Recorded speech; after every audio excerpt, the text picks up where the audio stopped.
Tek geldi internete.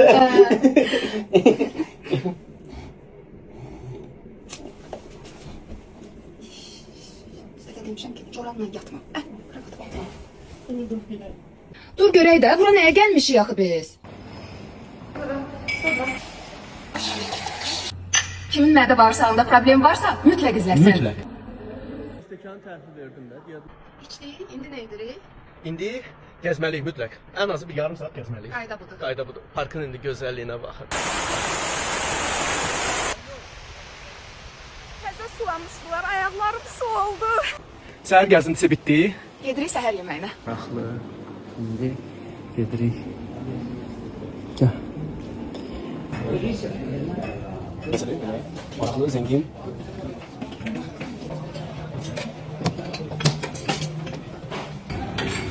Günay nə götürdün yeməyə? Həmişəki kimi sağlam qida. Mədə bağırsaq üçün nə lazımsa hamısı burada var.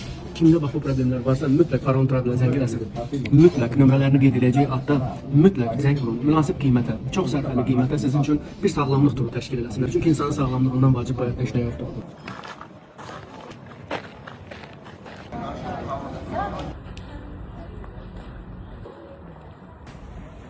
Dünən gəldim bu xanımın yanına, mən banan istəyirdim. Bananı verdi, pul kartla ödəmək istədim. Üstünüzdə yoxsa qalsın sabah verərsiniz. Məhdə qaldım, deyirəm necə hardan tanıyırsan məni? Mən gələcəmmi bura, qayıdacağamı, qayıtmayacağamı? Amma bu etibara görə, bu güvənə görə, spasibo vam.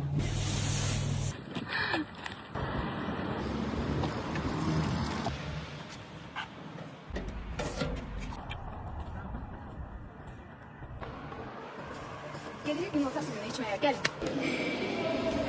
Səhər, günorta, axşam içilir, amma qədəri var. Hər kəsə onu həkim təyin edir. Əslində suyu içən kimi adam tualetə getmək istəyir. Bu suyun özəl tərəflərindən biri də o. İndi hara gedirik? Gələcəksiniz. Selam.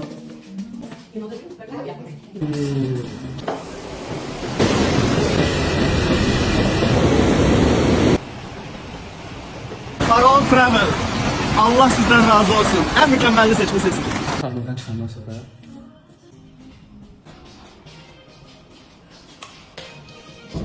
Rus banyası. nəhayət bugünün son 3-cü su içimine geldik. Dünyanın magnezyumla en zengin mineral suyudur Donat. Bu boyda Bakıda görüşebildik. Geldik burada görüştük.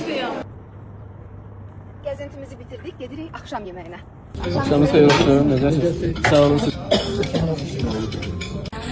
Oy çok acımışam. Axşam yeməyi seçimlərimizi də görürsünüz. Sizə də nuş olsun. Bugün çalışdıq ki, Raqaşqa Slatinada bir günümüzü sizə tam təqdim edək. Faraon Travel-a təşəkkürlər. Növbəti vloqlarda görüşərik.